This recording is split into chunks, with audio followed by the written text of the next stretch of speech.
Assalamualaikum warahmatullahi wabarakatuh.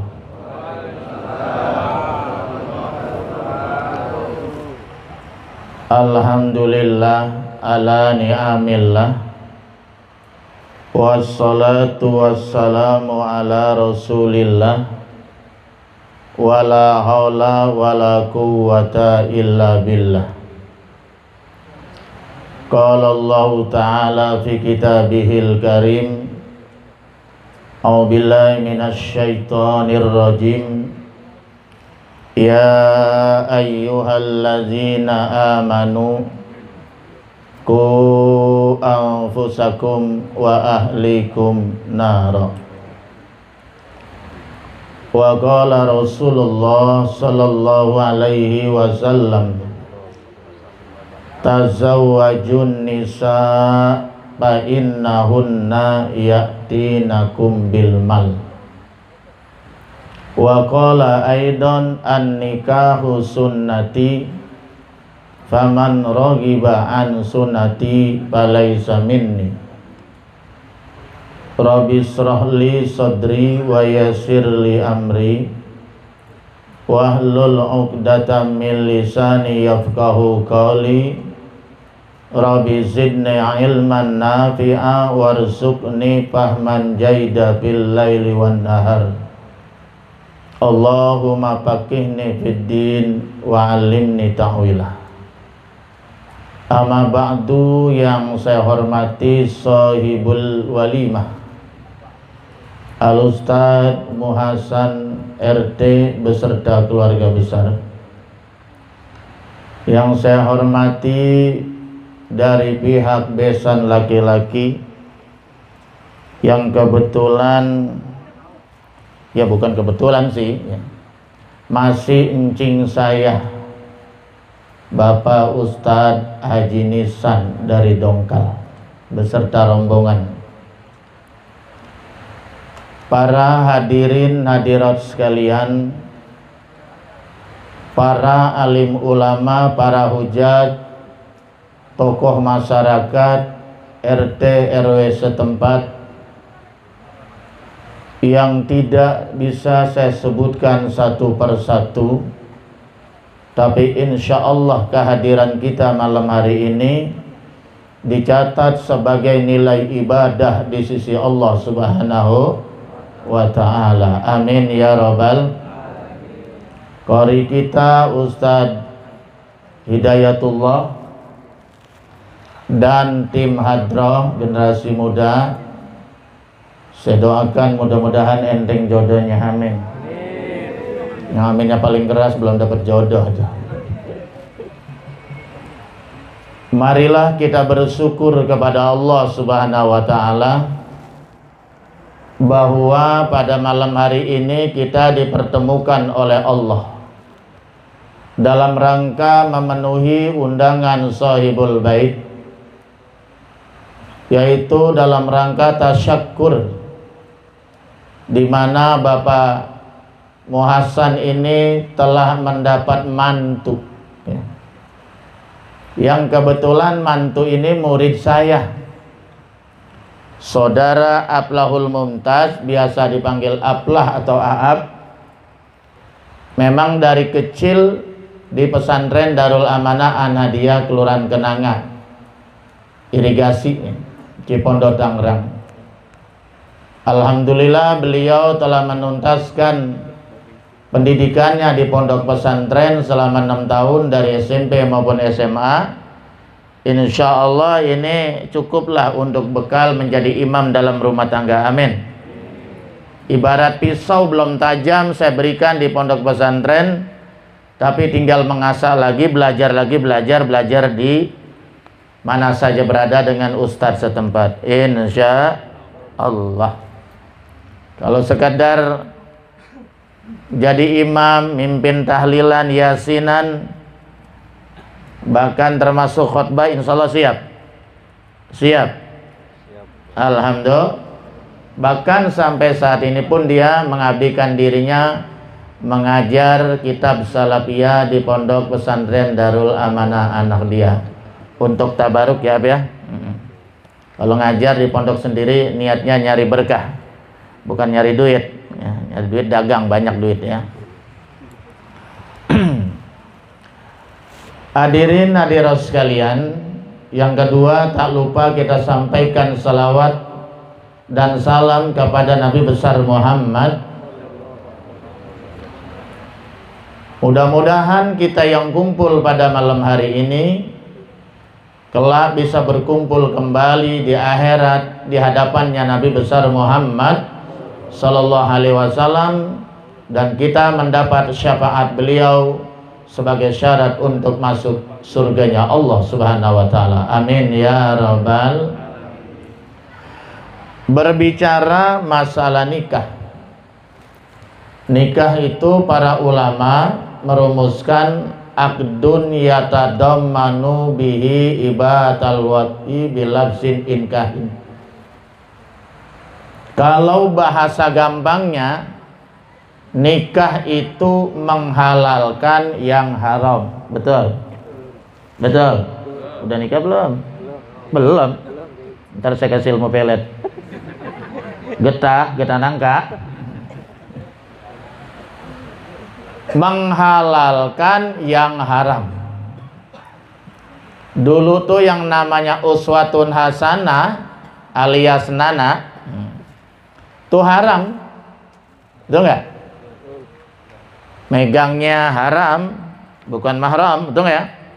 Menciumnya haram, apalagi menggaulinya. Tapi kalau sekarang, jangankan sekedar memegang, menyium, bejek juga halal insya Allah. Betul. Itulah indahnya nikah itu. Jadi nikah itu menatap istri dengan penuh senyum, itu mendatangkan rahmat Allah Subhanahu wa taala. Jangan coba-coba menatap bini orang itu. Bisa diserampang lah kau, ya. Menatap istri ibadah, mendatangkan rahmat Allah. Mencium istri ibadah. Menggauli istri juga ibadah. Saking enaknya tuh nikah karena bernilai ibadah, sampainya udah umur 50 70 tahun istrinya meninggal masih pengen minta kawin lagi tuh. Agak doang agak. Nikah kiamat udah deket. Itu. Jadi nikah itu menghalalkan yang diharamkan. Sekarang halal tuh apa ya? Masya Allah, luar biasa itu. Membolehkan yang tidak boleh. Itulah nikah. Nah, setelah terjadi proses akad nikah, yang dulunya saudara Aplah dengan Nana itu orang lain, tetapi sekarang berubah statusnya menjadi suami dan uswatun hasanah menjadi istri. Itu. Kalau sudah berbicara suami dan istri, maka berlakulah hukum agama. Nanti di dalam perkawinan itu ada yang namanya hak dan kewajiban. Ya. Ada hak suami terhadap istri, dan juga ada hak istri dari suami. Ada kewajiban suami terhadap istri, ada kewajiban istri terhadap suami. Kalau hak dan kewajiban dilaksanakan secara proporsional, dilaksanakan dengan sebaik-baiknya, dengan semestinya, maka apa yang dicapai dalam tujuan pernikahan litaskunu ilaiha, supaya mendatap ketenangan, kedamaian, insya Allah akan tercapai. Amin ya robbal. Oleh karena itu, pada malam hari ini izinkanlah saya Al-Fakir akan menjelaskan terlebih dahulu apa hak istri terhadap suami. Hak itu suatu yang harus kita peroleh. Tapi kalau kewajiban, hak suatu yang harus dilaksanakan. Kalau bicara hak istri terhadap suami, artinya kewajiban suami terhadap istri. Itu santri saya dari kecil, makanya malam ini saya menggebek. Semana sehatin, ya. Di dalam kitab Uqulul Jan, di sana dijelaskan ada sebuah hadis Rasulullah Sallallahu Alaihi Wasallam, hakul mar'ati ala zauji, haknya seorang istri terhadap suami, atau haknya nana terhadap aplah. Dengan kata lain, kewajiban aplah sebagai suami terhadap istrinya, yaitu neng nana atau uswatun hasanah. Satu, dengerin ya, kewajiban suami terhadap istri. Ini biar pengantin baru maupun pengantin bau. Ini kan pengantin baru nih. Udah berapa lama nikahnya? 2 bulan. Wah, itu malah sedang sedep-sedepnya. Saya mah dulu Pak, waktu pengantin baru ini bernostalgia ini mah. Kagak mau tidur kalau malam. Bini digadangin mulu. Tahu nggak apa itu? Kayaknya apanya aja bau wangi itu. Apa ya kalau pengantin baru ya? Sampai keteknya bau wangi. Tapi sekarang bau asem. Dicium bangun tidur bau wangi. Tapi udah nenek-nenek mah bau asem. Masya Allah. Itulah indahnya pengantin. Sungguh indahnya pengantin baru. Pernah ada lagunya ada apa itu? Betul nggak ya? Malam pertama, oh malu-malu. Malam kedua, padamkan lampu. Malam ketiga, Pak Muhasan nggak boleh tahu.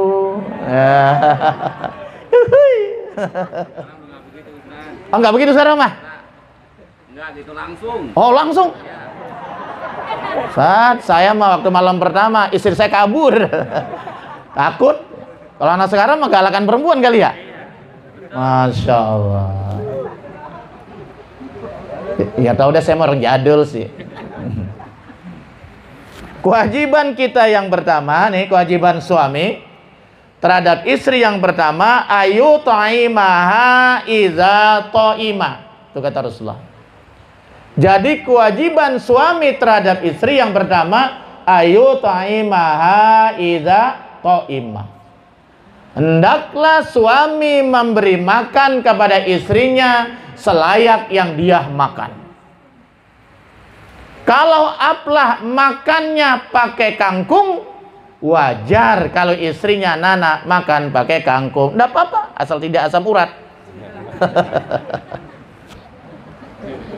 Tapi kalau suami makan sate, suami makannya di restoran, suami makannya yang enak-enak, sementara istri cuma makan dengan jengkol doang. Tapi jengkol mahal loh sekarang. Makannya cuma ikan asin sampai darah tinggi. Zolim suami itu, betul nggak? Zolim itu. Jadi sampai urusan pangan, sampai urusan dapur, suami sebagai pemimpin harus adil di hadapan istrinya. Kalau tidak, wah nanti di sidang akhirat itu nggak berlaku sidang dunia, banyakan bohongnya. Yap. Dia lagi di mana-mana makan enak. Wah, bini cuma makan kangkung 2 sama bayam. Mana asam urat lagi. Nggak boleh itu. Jadi suami makan enak, istri makan enak. Kalau suami makannya kurang enak, wajar kalau istri makannya kurang. Namanya juga masih baru berumah tangga, sabar. Kenapa Rasulullah sampai mengingatkan begini penting masalah bulog, masalah urusan perut, masalah pangan? Kita lihat orang rela, antri, rewah, demo siang sampai sore, bahkan abang sampai malam, betul nggak? Belain apa tuh? Perut. Betul? Kata Rasulullah, kadal pakru ayyakuna kupron. Ternyata perut yang lapar, kemiskinan bisa menjerumuskan orang kepada kekufuran. Wah, itulah. Ya. Jadi kewajiban Anda yang pertama itu adalah mengenyangkan perut istri. Perut yang lapar ditambah imannya yang tidak kuat, tidak sedikit orang menjual cintanya, maaf. Cintanya berpaling kepada laki-laki lain. Hati-hati, Ab. Hah? Tapi Nana mah insya Allah setia ya? Setia? Kamu udah ditanya? Insya Allah. Tidak sedikit gara-gara perut mereka menjual akidahnya, menjual agamanya. Betul, betul. Berapa banyak orang yang murtad, menukar agamanya gara-gara urusan perut. Betul nggak?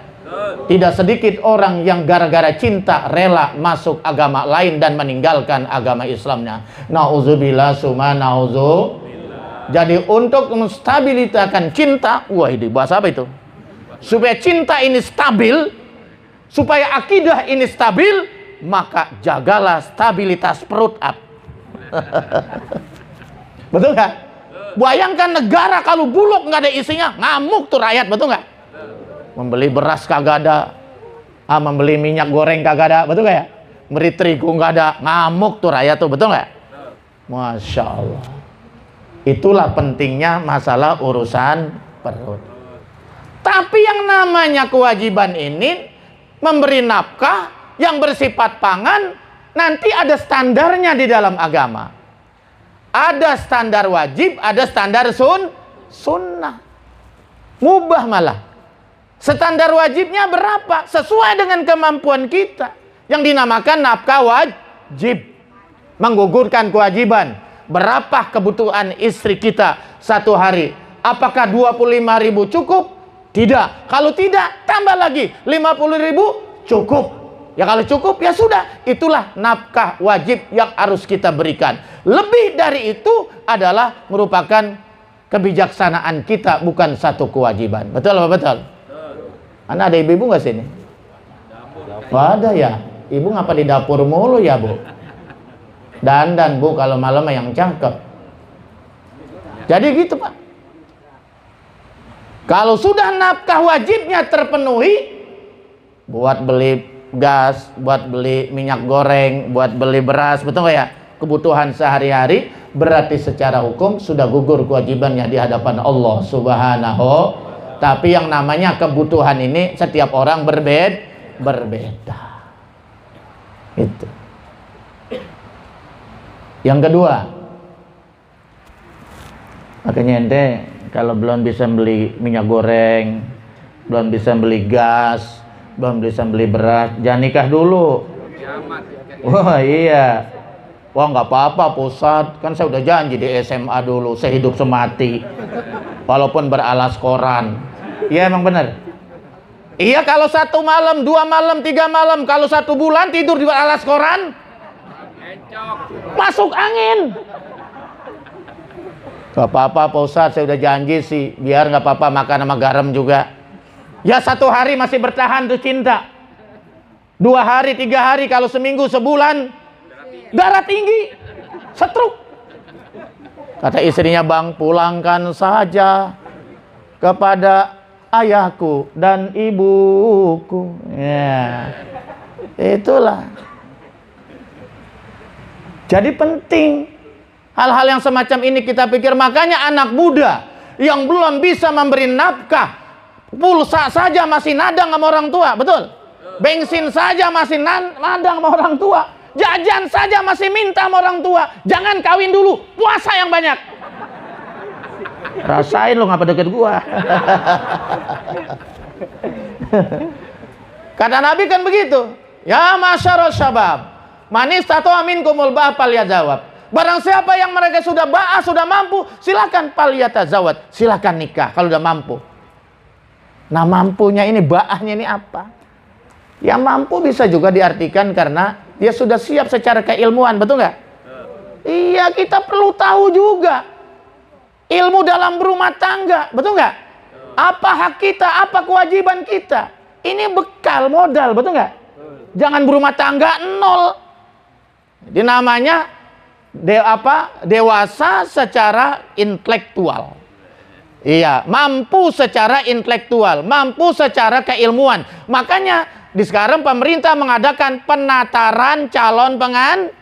Ditatar dulu supaya tahu hak dan kewajibannya. Bagaimana berumah tangga yang sesuai dengan tuntunan Rasulullah Sallallahu Alaihi Wasallam. Ditatar enggak kira-kira?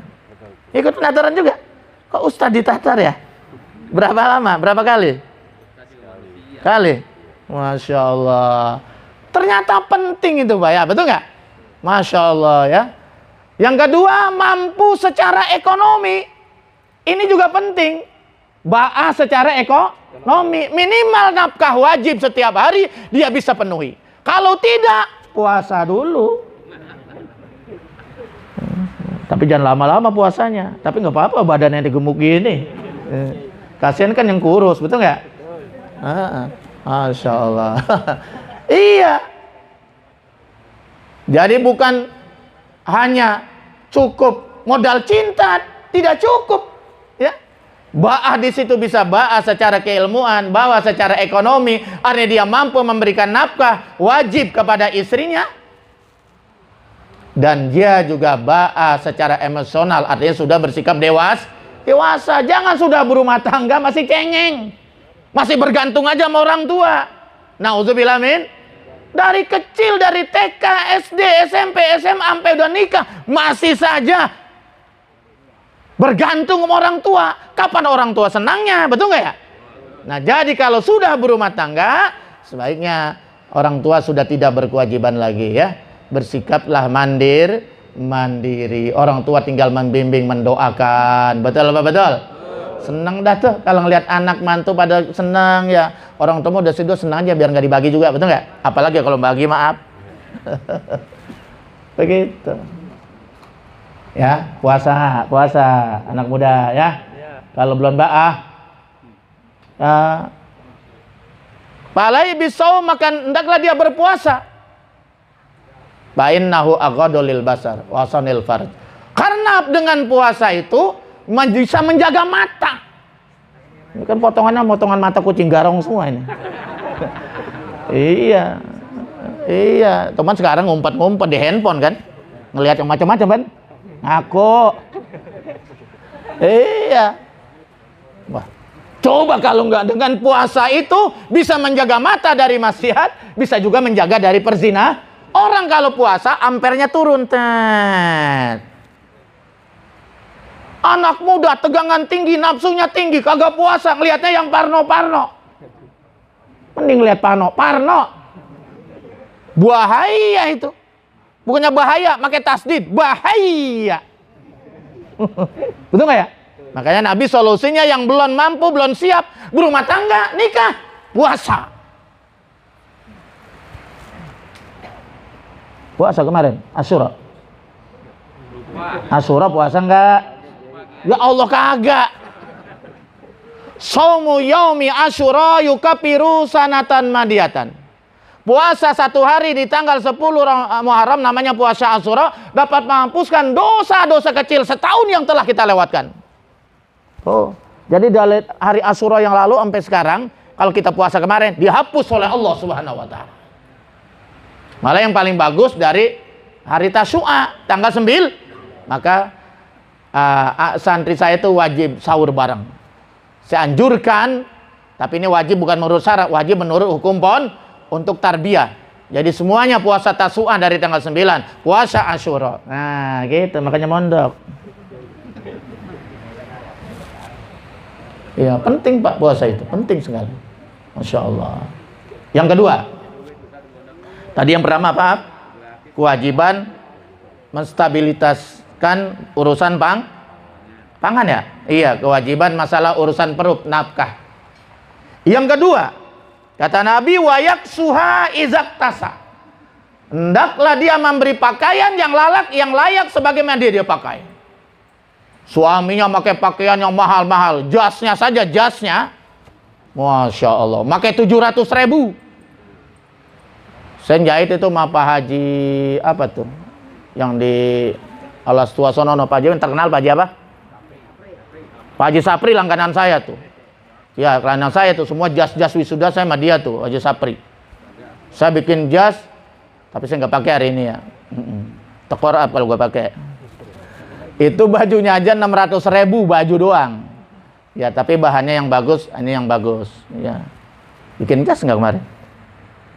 Bikin. Lo kan jas wisuda yang udah lama banget dipakai maut nganten, jangan. Masya Allah. Suami beli pakaian yang mahal-mahal, beli jas yang mahal, mentereng, sepatunya mahal, sementara istri cuman pakai daster doang, mana tangan pendek lagi. Daster cuma 50.000, Wan. Iya asal gini, beset. Seminggu juga udah beset. Hah? Pengalaman. Iya, mana belanjanya di Sipon lagi, pasar Sipon, pasar Kuple. Iya, pasar acak-acakan. Masya Allah. Tidak boleh itu. Tapi kalau suami yang rada eling, dia senang kalau ngelihat istrinya tampil cantik, betul nggak? Biar saya pakaian sederhana, asal istri saya tampil cantik, betul nggak? Tuh cakep tuh. Cuman kadang-kadang istri ini salah menggunakan. Kalau pakaian yang mahal dibeliin sama suami, buat kondangan doang, betul nggak? Buat arisan, buat besan, tidur sama suami cuman pakai daster yang sudah bolong, tambelan, kancingnya putus, pakai peniti lagi. Begitu suaminya lagi tiarap, wadaw, kena peniti. Kurang ajar banget nih bini alas tua nih. Nanti guys, gampang bukanya. Oh begitu.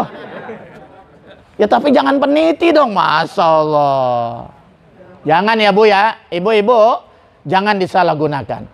Berpakaian yang cantik, dandan yang cantik, yang bagus, yang indah. Tapi untuk menyenangkan suami bernilai ibadah di sisi Allah Subhanahu. Tapi kita dandan, menor, cantik, luar biasa, pakai wangi-wangian. Tapi supaya dipandang oleh laki-laki lain, supaya diendus, dicium itu pada orang lain, haram hukumnya. Dan berdosa itu. Kenapa diam? Pengalaman? Jangan dibeliin. Jangan dibeliin. Masya Allah. Jadi begini, urusan pakaian itu ada 4T. Ya, ada 4T. Bukan terong. Yang pertama, tidak terbuka. Harus nutup aurat. Model boleh pakai mana saja. Orang Arab pakai gamis silakan. Orang Indonesia misalnya pakai kebaya, pakai batik silakan. Asalkan nutup aurat. Jadi fungsi pakaian yang paling urgensial, yang paling mendasar adalah menutup aurat. Percuma seorang suami membelikan pakaian yang mahal. Harganya sampai 300.000, ada yang 500.000, betul nggak? Apalagi jahitnya saja udah berapa duit, belum bahannya. Sementara tidak nutup aurat. Betul sih, tangannya tertutup, tapi belakangnya dibelah. Begitu melenggang, pahanya, betisnya kelihatan. Betul, betul. Kemudian di belakangnya ini, belakang pundaknya geroak kayak kuntilanak. Pakaian yang model begini, kurang bahan, tidak menutup aurat, biar suaminya senang. Ini berdosa di hadapan Allah Subhanahu wa taala. Sia-sia suami membelikan pakaian mahal tapi berdosa di hadapan Allah Subhanahu. Tapi walaupun sederhana tuh pakaian, tapi dia menutup aurat, maka suami dapat nilai pahala di sisi Allah Subhanahu. Karena menutup aurat istri sifatnya wajib, dan itu kewajiban suami membimbingnya dan mengarahkannya. Wajib membelikan pakaian yang menutup aurat, itu yang pertama. Tidak terbuka. Yang kedua, tidak transparan. Nah, sekarang coba, dulu nenek-nenek kalau kondangan pakai pakaiannya bahannya berukat. Berukat apa, Pak? Berukat kan dulu, Pak ya? Yang namanya pakaian berukat, bahannya transparan, kelihatan kulitnya, mending putih, hitam. Iya, udah kisut lagi nenek-nenek. Wah, kata dia, "Nek, pakai pakaian jangan begitu." Lalu cupar sama si laki-laki, "Gue udah tua ini, gak ada yang nafsu." Bukan masalah nafsu atau tidak, Nek. Yang namanya transparan, kelihatan aurat, dosa, Nek, dosa. Kadang-kadang marah dia, bodo amat ya, itu. Jadi kalau suami membelikan pakaian tipis, transparan, tembus pandang, maka ini hukumnya istrinya telanjang dalam pandangan Allah dan berdosa di hadapan Allah. Tapi ini Pak Ustadz dari Amerika, bodoh amat, mau di Amerika juga. Ini dari Singapura, biarin dari Singapura naik pesawat Pak Ustadz, nggak apa-apa lu naik kuda kayak gitu. Pokoknya kalau pakaian transparan terus tembus pandang, ini yang dinamakan berpakaian tapi telanjang. Dan itu hukumnya haram, dosa di hadapan Allah. Bukan hanya istrinya yang berdosa yang pakai pakaian, suaminya juga dosa kalau beli pakaian model begitu. Tapi bininya cakep juga, saya lihat kemarin. Saya ajak ke rumah itu. Anak Pak Ustadz. Iya, Pak Ustadz kan rata-rata bininya rada cakep ya. Rada medok. Ya Pak Ustadz mah kalau bininya jelek ya kawin lagi dia mah rata-rata. Iya. Iya, saya disuruh kawin lagi nggak pernah mau sampai sekarang. Disuruh malah si saya. Mi, boleh nggak kawin? Mi? Boleh Pak, tapi jangan pulang ke rumah. Lah pulangnya kemana gua? Iya, entah santri siapa yang ngurusin. Paham ya, Ab? Yang ketiga, masalah pakaian tidak ketat. T-nya tidak ketat. Tidak terbuka, tidak transparan, tidak ketat. Ngerti ketat? Ketat, kurang bahan, salah ukur. Saya kadang-kadang bingung Pak ngeliat perempuan model sekarang itu. Atasnya pakai jilbab, cakep nggak? Pakai hijab, pakai baju panjang. Wah, Masya Allah celananya kayak lepet. Atasnya surga, bawahnya Bapak yang bilang ya. Coba Pak, tolong Pak, Bapak nanti bertanggung jawab kalau mau anak perawan begitu, betul nggak? Betul nggak? Tolong, saya cuma mengingatkan, cuma gara-gara Bapak lalai, akhirnya terseret masuk neraka gara-gara perbuatan anaknya. Jangan. Anak itu bisa memberikan syafaat di akhirat, membela orang tuanya, menuntun orang tuanya ke surganya Allah Subhanahu wa taala. Tapi boleh jadi ada anak yang bisa menjerumuskan kita ke api neraka, menjadi fitnah di hadapan Allah Subhanahu wa taala. Kenapa? Punya anak perawan, dibiarkan saja pakaiannya seperti itu. Kemudian juga ada anak laki-laki yang nggak sholat subuh, dibiarkan saja. Dia asik masuk ke surga sendirian. Nauzubillah min. Kalau Bapak melihat kemaksiatan di dalam rumah tangga sendiri, bersifat masa bodoh dan diam, maka ikut bertanggung jawab di hadapan Allah Subhanahu. Besok pulang periksa ya. Periksa ya. Ya saya kalau ada namu nih, wali santri namu pesantren, kalau hari Minggu kan pada ngeliat tuh. Atau pengajian bulanan, sebulan sekali kan ada pengajian wali santri, kumpul semua. Ya Allah, mau nggak mau saya tegur, saya takut dosa, betul nggak ya? Iya, cakep kerudungannya, Masya Allah, cakep, Masya Allah celananya. Celana apa itu yang buat tidur, celana apa tuh? Celana lenjing apa itu? Ah? Legging? Ngintip kali lo, tahu aja. Iya, celananya ketat kayak legging. Kata saya, Bu, besok ganti. Awas nggak ini nggak usah ke pondok, nggak usah ngeliatin anak, nengokin anaknya. Emang apa Ustaz? Ibu pakai pakaian kayak lepet, bagaimana makainya itu? Nggak boleh Pak, nggak boleh. Udah amat deh. Ya, karena kalau udah masuk pondok, anaknya masuk pondok kan saya juga harus menerima orang tuanya, betul nggak? Itu.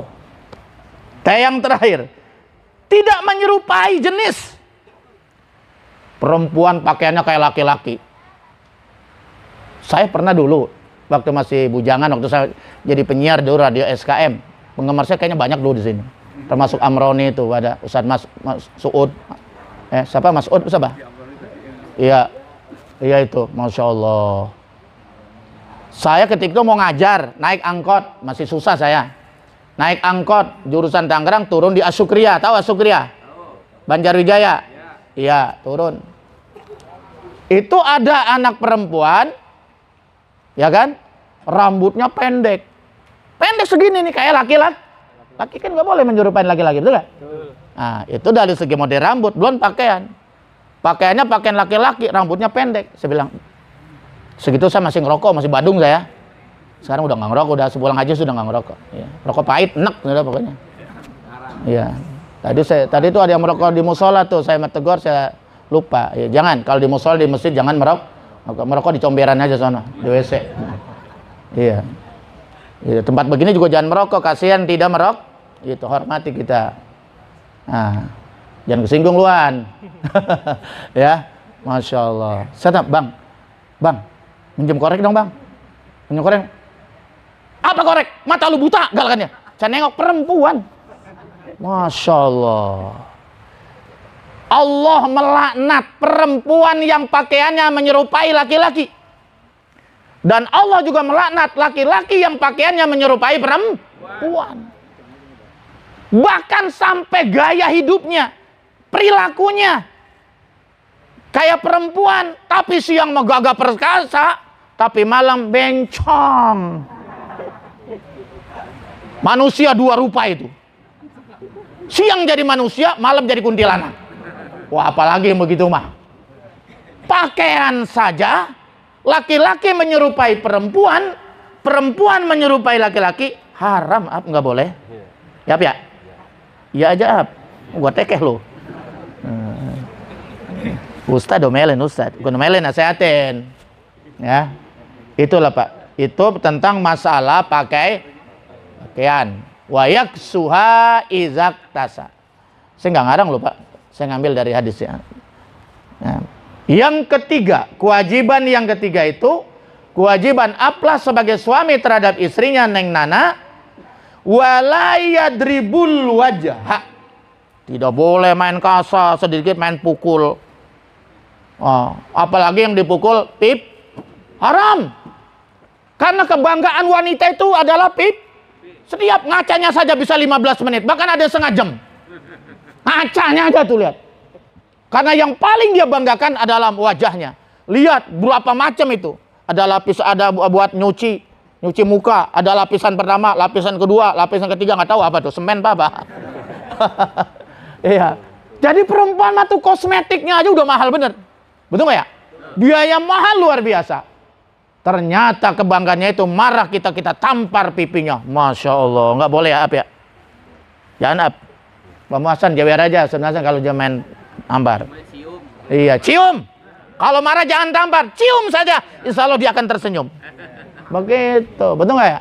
Jangan KDRT, Pak. Sekarang ada undang-undangnya, betul nggak? Jangan sampai ada KDR.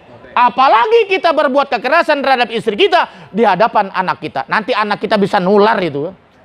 Karena su'ul huluki yuhdi, kata Nabi. Su'ul huluki yuhdi. Buat akhlak yang buruk bisa menul. Kalau bapak berkawan sama orang yang pelit, bapak nanti nular jadi pelit. Betul nggak? Kalau bapak berteman sama orang yang royal, dermawan, insya Allah entah kepengen dermawan, betul nggak? Kalau bapak bergaul sama orang soleh, insya Allah jadi soleh. Apalagi emang namanya udah soleh, gampang dah tuh. Kalau bapak bergaul sama tukang minyak wangi, insya Allah kebagian. Kalau bapak bergaul sama dekat kebo yang sedang mandi di comberan, bau kebo. Jadi ternyata lingkungan itu sangat berpengaruh. Bahkan para ulama mengatakan manusia dibentuk ada 75% dari lingkung. Faktor keturunan diperkirakan hanya 25%. Betapa dahsyatnya itu masalah lingkungan. Bersyukur ya yang tinggal rumahnya itu di dekat musola, dekat masjid, dekat ustadz, betul nggak? Dekat masjid, dekat ustadz, dekat pengajian. Cuman kadang-kadang dekat doang, katanya doang dekat, ngaji mah kagak. Lo dekat ustadz ya? Iya dekat ustadz, tapi lo ngaji sama Ustadz Muhasan kagak ya. Ya nggak dapat apa-apa. Katanya dekat Masjid Arya dia. Iya. Katanya dekat masjid apa no sono Kampung Asem? Sood. Masjid apa namanya itu? Nah itu. Masya Allah. Iya, malah rumah saya di samping masjid, tapi kalau subuh berjamaah kagak. Katanya doang, tapi kagak dapat apa-apa. Kalau dekat ustadz, ngaji sama ustadz, banyak bertanya, berarti dapat ilmu, begitu. Ini kagak, malah ustadz digendengin, dimarahin, dibenci, ya nggak dapat apa-apa, malah dapat dosa. Begitu ya. Jadi jangan suka berbuat kekerasan dengan ini baik pengantin baru maupun pengantin bau. Pengantin basi nggak boleh berbuat kekerasan dengan masalah itu dengan Suami adalah pelindung terhadap istri, betul nggak? Kita nikah itu kan tujuannya litas kunu ilaiha, ada tempat ngobrol, ada tempat berbagi, betul nggak ya? Nah, itu jadi terjadilah ketenangan dalam rumah tangga karena ada istri butuh suami, suami juga butuh istri. Nah, suami istri ini butuh perlindungan dari suami, betul nggak? Jangan jadi algojo dalam rumah tangga. Suami kok istri takut. Kok istri takut masalah itu gimana? Oh hamil jalan terus. Tidak boleh. Harusnya suami itu berwibawa di hadapan istri. Betul nggak? Suami itu harusnya berwibawa di hadapan istri. Dihormati oleh istri. Bukan jadi algojo. Begitu suaminya pulang. Istri udah takut. Waduh. Gua digampar deh ini mah. Dimarahin. Jangan sampai terjadi semacam itu. Anak juga begitu. Ketakutan kalau bapaknya pulang. Jangan Pak. Nggak boleh itu seperti itu ya. Rasulullah itu adalah orang yang paling baik dengan keluarganya. Rasulullah itu kalau manggil istrinya manis sekali. Ya Humairah, wahai istriku yang pipinya kemerah-merahan. Kan Aisyah masih muda dan cantik, betul nggak? Betul. Ah, begitu nggak? Sama. Wahai Neng Nana, ya Humairah. Begitu? Ayang Beb. Iya. Ayang Beb. Masya Allah. Itu harusnya seperti itu. Ya. Jadi jangan sampai ada kekerasan di dalam rumah tangga. Selesaikanlah dengan baik, dengan bijaksana. Itu. Kemudian wala yuqabbih. Yang keempat wala yuqabbih. Jangan suka jelek-jelekin istri. Justru suami harus menjaga rahasia istri, menjaga kekurangan istri. Kalau istri ada kekurangan, dilengkapi, disempurnakan. Karena sebagai pemimpin, betul nggak? Kalau ada istri itu ada kejelekannya, aibnya, ditutupi, jangan diomongin sama teman-teman. Bagaimana istri lu? Istri gua kalau tidur ngorok. Gua nggak bisa tidur, ngoroknya kuat banget lagi. Jangan nggak boleh. Betul nggak ya? Beliin aja obat ngorok. Apa kira-kira? Perempuan mah gampang obat ngorok. Kasih aja yang merah-merah. Yang 100.000. Kasih mah biru. Entar juga berhenti ngoroknya, betul nggak? Betul Pak? Pengalaman dong. Iya. Jangan ya. Makanya stop ngerumpi. Betul nggak? Bertetangga boleh, tapi nenangga kalau bisa jangan. Ketika pagi-pagi sudah nenangga, sore sudah nenangga, suami nggak diurus, rumah tangga nggak diurus, betul nggak? Nanti apa yang terjadi? Kalau sudah kumpul begitu, emang suami lo gimana? Nah, berapa penghasilannya? Macam-macam kan ya? Istri lo gimana? Masya Allah. Makanya istri saya alhamdulillah nggak sempet yang begitu-begitu. Bertetangga harus ya, tapi nenangga kagak sempet. Lebih baik cari kesibukan yang lain, betul nggak? Entah sengaja tetangga aja korek-korek dah tuh, betul nggak? Akhirnya berantem lah antara suami dan istri. Apalagi berbuat gosip, apalagi berbuat gibah. Nauzubillah min dzalik. Jangan sampai terjadi yang semacam itu. Ya. Yang terakhir, yang kelima, wala yahjuru ila fil mabit atau fil bait. Janganlah minggat kalau ada masalah kecuali di dalam rumah. Kalau ada masalah kabur. 3 hari 3 malam nggak pulang, seminggu kagak pulang. Suami anak mau kagak makan, istri terlantar, dosa suami yang model begini, betul nggak? Kalau ada masalah jangan ambekan, jadi suami kok baper. Betul nggak ya? Sedikit ngambek, jangan. Jangankan suami, istri aja kagak pantas begitu. Jadi kalau ada masalah selesaikan berdua di dalam rumah tangga. Kalau perlu orang tua, mertua tidak boleh tahu, betul nggak? Saya alhamdulillah istri saya itu nggak pernah cerita susah, walaupun susah. Kalau berumah tangga itu kan susah, betul nggak? Masih sulit kalau baru belajar, betul nggak? Jadi ustadz belum tapi laku. Iya belum tapi laku ketika itu. Masya Allah, betul nggak? Ini nostalgia, betul. Khotbah masih jigo. Iya pada saat itu, iya tahun 90-an.